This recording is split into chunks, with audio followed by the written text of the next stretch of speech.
Competition होगा इसके मुकाबले में जो हुआ, उसके लिए लड़के मेंटली तैयार हैं इस परफॉर्मेंस के बाद?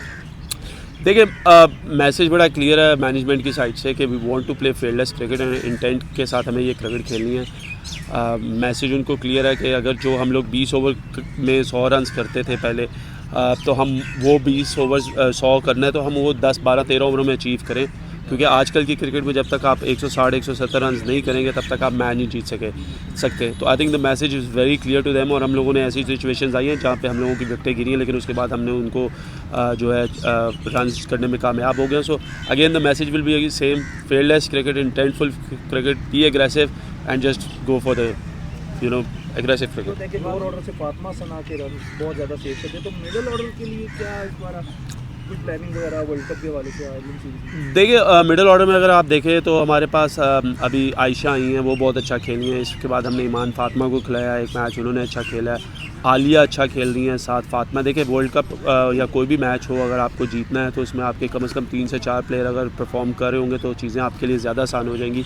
अगर 1-2 इंडिविजुअल्स तक रह जाएंगे तो आई थिंक वो फिर इंडिविजुअल परफॉर्मेंस में चला जाता है, टीम को उसका इतना फ़ायदा नहीं होता। तो आई थिंक कि जिस तरीके से हम बिल्ड कर रहे हैं, हमारा भी यही मकसद है कि हमारे पास प्लेयर्स ऐसे हों, कुछ हिटर्स ऐसे हों जो कि 8 से 10 रन की एवरेज को अचीव कर सके।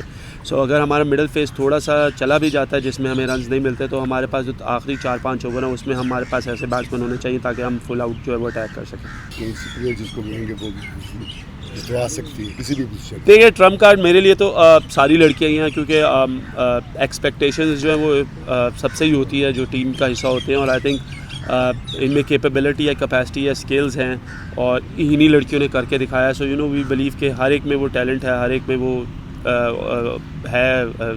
कि वो इम्पैक्टफुल प्लेयर बन सकता है। तो क्या पैगाम आपका इन लड़कियों के लिए है? और क्योंकि जो जितने भी मुकाबले हुए उसमें हम हारते आ रहे हैं, तो इस बार क्या डिफरेंट होगा? कितने पुरज़ हैं आप इस दफ़ा कि हम अच्छा मैच खेल सकते हैं उनके खिलाफ? देखिए, इंडिया का match always a pressure match, but again they have the lessons to go and play aggressive cricket. उसमें हम जल्दी आउट भी हो जाएंगे तो आई वोंट माइंड। उसकी वजह यह है कि हम एक तरीके की क्रिकेट खेलना चाहते हैं, एग्रेसिव क्रिकेट। उसमें अगर हम विकेटें गिर जाती है हमारी और फिर अगर हम इनको रोक लेते हैं तो उसका फ़ायदा नहीं है। So all we want is that we should go and attack whatever team it is, not only India. कोई भी टीम होगी तो हमें जाके एग्रेसिव क्रिकेट खेलनी है, अटैकिंग क्रिकेट खेलनी है। और उसके रिजल्ट जो हैं वो मोस्टली जब आप अटैकिंग क्रिकेट खेलते हैं तो आपकी टीम को वो जो है वो सपोर्ट करता है और एट टाइम्स वो आप लोगों के लिए नेगेटिव भी चली जाती है। But again the message is very clear, go and play aggressive cricket. Cup में पाकिस्तान की टीम का कहाँ पर आप देख रहे हैं कि टॉप 4 में जाना है, वर्ल्ड कप जीतना है, या क्या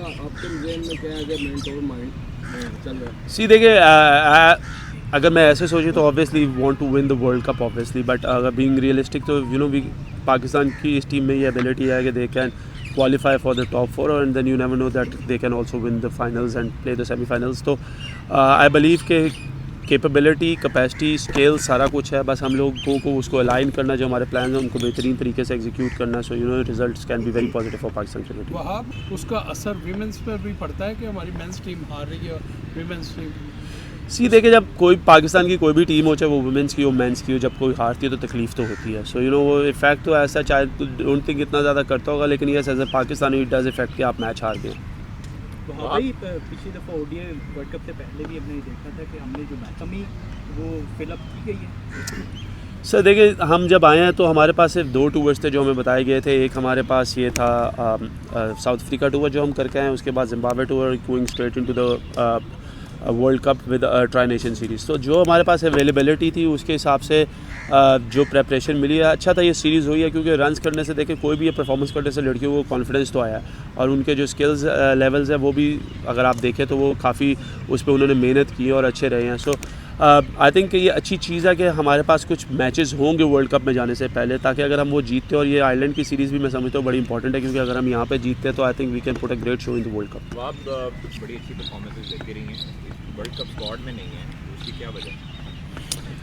सर ये तो सिलेक्टर्स बेहतर बता सकते हैं आई थिंक, और no doubt she is a wonderful player, but उसकी जितनी परफॉर्मेंसेस ज़्यादा हैं वो ओडीआई क्रिकेट में ज़्यादा परफॉर्मेंसेस थी। बाकी selectors can answer you better. वहाँ भाई डॉट बॉल्स को कम करने के लिए क्या स्ट्रेटेजी तैयार की, क्या हम देखते हैं कि चाहे अगर कोई प्लेयर सपोज 80 रन भी बनाती है तो उसका डॉट बॉल रेशियो 60 to 70% होता है, बाकी बाउंड्री से ज़्यादा आता है। तो ये एक मेन फैक्टर है जो कि हमारी टीम की कमज़ोरी अगर हम कहते हैं, क्योंकि हमारे पास जो भी ग्रुप स्टेजेस है उसमें काफ़ी टफ टीम है, बट स्टिल डॉट बॉल जो है वो काफ़ी ज़्यादा हो रही है। देखिए डॉट बॉल जब हम आए थे तो T20 क्रिकेट में वाज ऑलमोस्ट 60%, लेकिन अगर अब आप पिछले 2 सीरीज़ जो हमने खेली उसमें अगर आप डॉट बॉल परसेंटेजेस देखेंगे तो वो काफ़ी नीचे गई हैं। They are now came up to like about 40 something. So I believe कि देखें इनकी फ़िटनेस बेहतर हुई है, इनकी रनिंग बिटवीन द विकेट बेहतर हुई है, और जब हम एग्रेसिव क्रिकेट की बात करते हैं तो सिर्फ हम चौके और छिक्कों की बात नहीं करते हैं। हमारा मकसद होता है कि आप सिंगल्स भी लें, आप लोग स्ट्राइक रोटेशन पे भी रहें, जहाँ पे आपको अपॉर्चुनिटी मिलती है वहाँ पे बाउंड्रीज भी मारें। सो आई थिंक एग्रेसिव क्रिकेट का जो एक मकसद है वो यही है कि it is a combat of all the things, क्योंकि क्रिकेट में 4 ऐसे बॉल हैं जिन पे आपको रन मिलते हैं, सिंगल, डबल, बल्कि 5 ऐसे बॉल हैं और 6वां बॉल डॉट बॉल होता है। तो आई बिलीव कि हमने इस पे काफ़ी मेहनत की है कि हम इनकी स्ट्राइक रोटेशन पे भी काम करें। अगर आप देखेंगे तो आप इनको थोड़ी सी जो है वो थोड़ी बेहतर समझ आना शुरू हुई कि जब बाउंड्री मारती है तो वो स्ट्राइक रोटेट भी करती है। पहले ऐसा होता था कि अगर आपने 4-5 बॉल एक एंड से खेले, चौका मार दिया, तो वो दूसरी लड़की वहाँ पे रही है। जब 2-3 ओवर चले जाते तो प्रेशर ऐसा आ जाता था कि फिर दोनों जो प्लेयर्स हैं वो ये कोशिश करते थे कि हम तेज़ रन करें और क्या कहते हैं आउट हो जाए। So now you will see the difference कि अब एटलीस्ट जो स्ट्राइक रोटेशन है वो हो रही है आहिस्ता आहिस्ता, और उसकी वजह से जो प्रेशर है वो बैट्समैन के ऊपर नहीं आ रहा, जिसकी वजह से आई थिंक उनको स्कोर करने में भी आसानी हो रही है। और वो चुप करके इस्तीफा देकर सेट हो जाता है। अभी वुमेंस टीम वर्ल्ड कप खेलने जा रही है, अल्लाह करे हम जीतें। अगर नहीं जीतती जो अभी आपने कहा सिद्रा मीन का सिलेक्टर से पूछना है, तो आप और सिलेक्टर्स एक पेज पे हैं पाकिस्तान जो वुमेन टीम? सर देखिए बात यह है कि किसी एक इंडिविजुअल से तो टीम नहीं बनती, और आप देखते हैं कि आपकी टीम का कॉम्बिनेशन क्या है। सो आई बिलीव कि अगर कोई एक टीम जितवा देती होते तो प्लेयर्स मैच अगर ऐसे जितवाते होते तो हम आगे भी जीत गए होते। So this is all about कि टीम को क्या ज़रूरत है और टीम का कॉम्बिनेशन क्या है। As I said she is a very good player, but obviously कुछ ना कुछ सोच समझ के ही किया होगा, but it is not about one player because there are 15 players in the team to play. Thank you. Thank you.